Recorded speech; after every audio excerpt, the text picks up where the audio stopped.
Welcome back everybody, and I hope you're doing well. In today's video we are going to be looking at what I call a learning experience.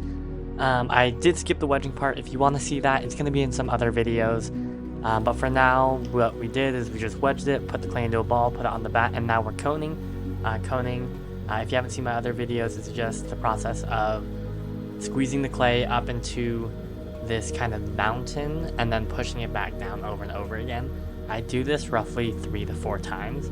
The more you do it, the more smooth the clay is, and the softer and less likely it's going to tear when you're trying to actually throw it into whatever shape you're doing.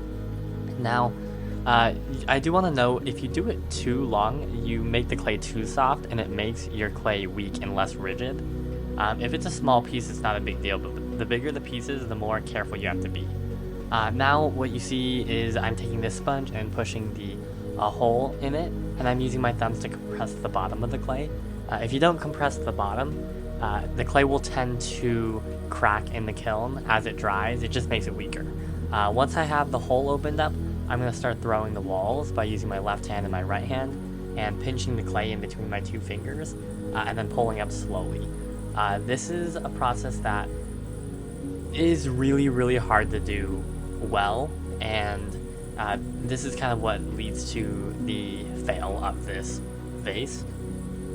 If you're really good, you can throw the walls up in 2, 3, 4 pulls. If you're not so good, it takes like 7 or 8. Now in this one, it probably took me about 7 or 8. I was less experienced at the time. It's really crucial in this phase that you do it as quickly as you can, and the reason for that is if the clay is too wet, because you've done so many pulls, it's just too soft and too weak. So what I did is I took a lot of pulls to get it to this height. Then I did what you saw was collaring with my hand. And then this is the actual pull that messed up the pot in the end, is I just pulled from the middle of the pot up.